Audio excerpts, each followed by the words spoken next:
On the prior episode, I shared the story of winning this MINI WC50 Edition at auction on Cars and Bids. Today, I'll take you through the refresh of this car inside and out.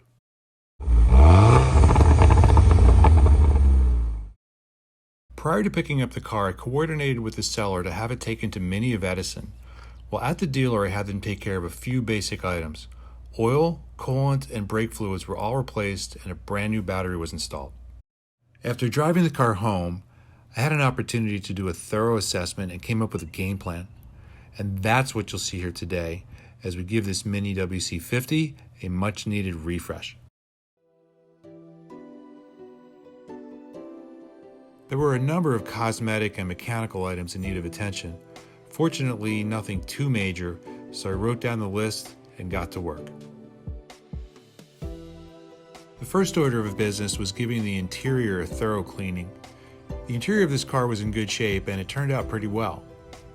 Next, I contacted my local MINI dealer and began ordering a long list of parts for the car. Once the parts began to arrive, it was time to begin. First one was a simple replacement of a cabin air filter. The old filter didn't look too bad, but it was due for replacement. Next, I took care of a broken battery cover lid, something MINI of Edison told me about when they were looking at the car. I figured it was just easier to take care of that myself. With those items out of the way, it was time to move on to other projects for this car. The valve cover gasket was leaking, which is very common on these cars. I picked up an OEM valve cover which comes together with gaskets and a new PCV valve. The old cover came off quickly by following instructions I found online, and soon the new cover was installed. Alright, the valve cover is back on and all the bolts have been torqued down. But before we put the coils back in, we're going to go ahead and replace the spark plugs. I picked up a brand new set of OEM plugs here, and I already took the first one out. You can see the difference. I mean, it's not too bad, but I figure we're already in here, so we're going to go ahead and replace them. Okay, we've got our spark plugs in, we've got all of our hoses and wires reconnected, and now we are ready to replace this panel filter. It's just a matter of removing these 4 screws, pop it off, and filters inside, and we'll do that right now. And to finish it off, we've got a brand new set of labels, which we're going to place back onto the brand new valve cover. And there we have it, job done. Maybe room for one more label? Nah, we'll just leave it like that.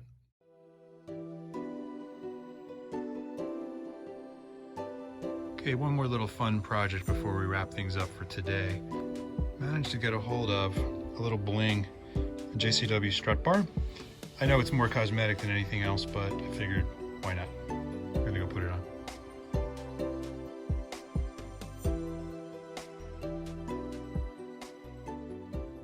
Continuing now with some of the cosmetic updates on the car, we're going to be replacing both of those driving lights with a brand new set.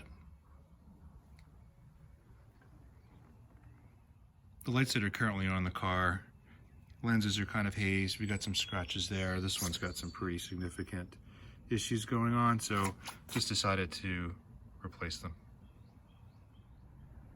And now with the new driving lights installed.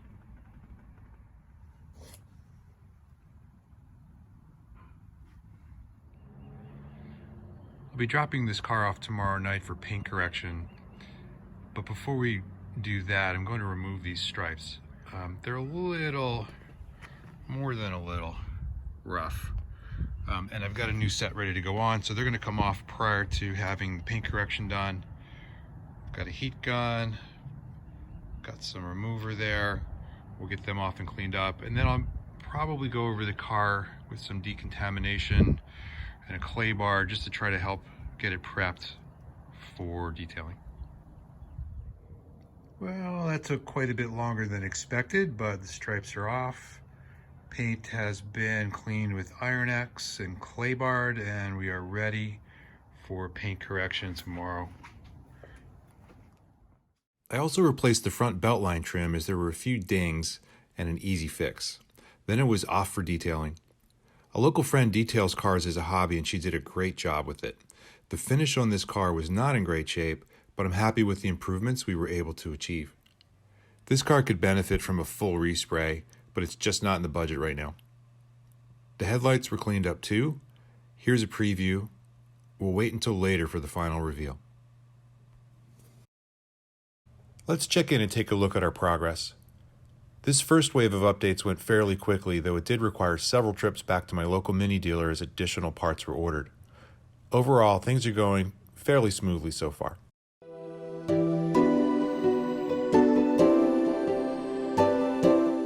I booked an appointment at Helix Motorsports in Philadelphia.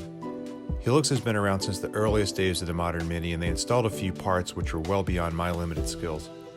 While in the shop, they looked over the car and they didn't find any other items in need of attention, which was a relief. And with that, the mechanical items on the checklist are now complete, and my attention returned to finishing out the cosmetics.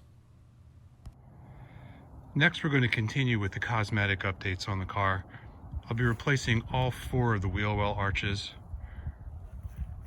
You can see there's some scuffs, scratches on them. Rather than trying to bring them back, I felt it was easier just to replace them. So I got a set of 4 new ones. We're just going to start by pulling the wheels off, getting the fender liner out so we can get all the clips out and just pull that arch off. While we're in there, we're also going to clean up the calipers and put new Jcw logos on those big Jcw brakes. The old trim actually came off very easily. Just got done removing all the clips. They came out no problem. It's funny, you can see some traces of the Cosmoline from when the car originally was transported out of the factory. I don't know if BMW Mini still use that, but nasty stuff. I mean, it protects the car, but once it gets stuck in these little cracks, it never comes out. Anyway, I'm gonna put the new trim back on. I finished out replacing all 4 of the new wheel arch moldings, then sealed them using C4 permanent trim restore from Gtechnique. The Mini is really starting to come together now, just a few more items on the list to complete. Remember when I said the mechanical work was done? Well, every Mini owner knows it's never, ever really done. So I made a visit to my friend Mike Marzo, who owns Marzo's Mini Rescue. Here we are what are we doing today, Mike? We are doing a walnut shell or walnut blasting to the intake of the head on the inside of the valve. This motor has what they call a direct injection system, where the injectors now sit in the combustion chamber versus behind the valve.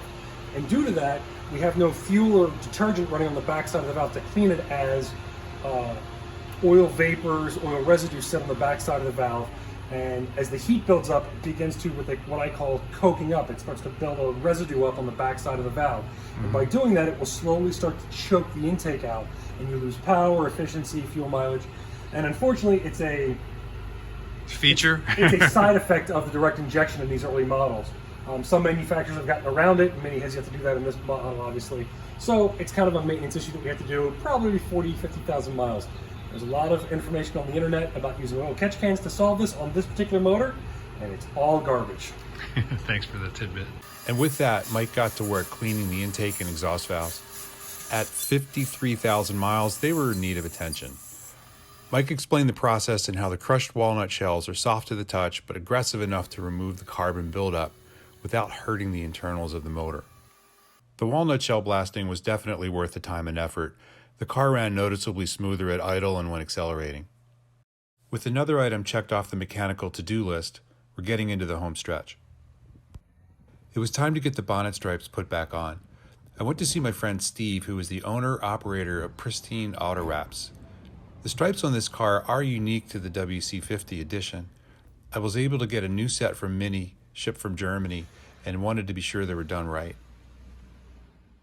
After Steve finished up with the new stripes, I went to a local body shop who installed and painted a brand new rear bumper.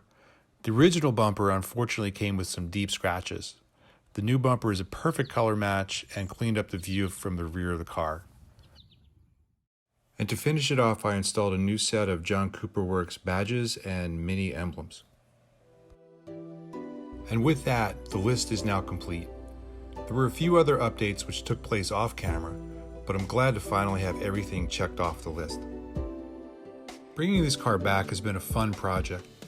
I'm very fortunate to have a network of friends and local businesses who helped make it possible. In just a matter of weeks, this WC50 Edition has regained much of its former glory. While it's not perfect for an 11-year-old car, it turned out pretty well. Join me in the next episode, where I look forward to showing you guys the finished results.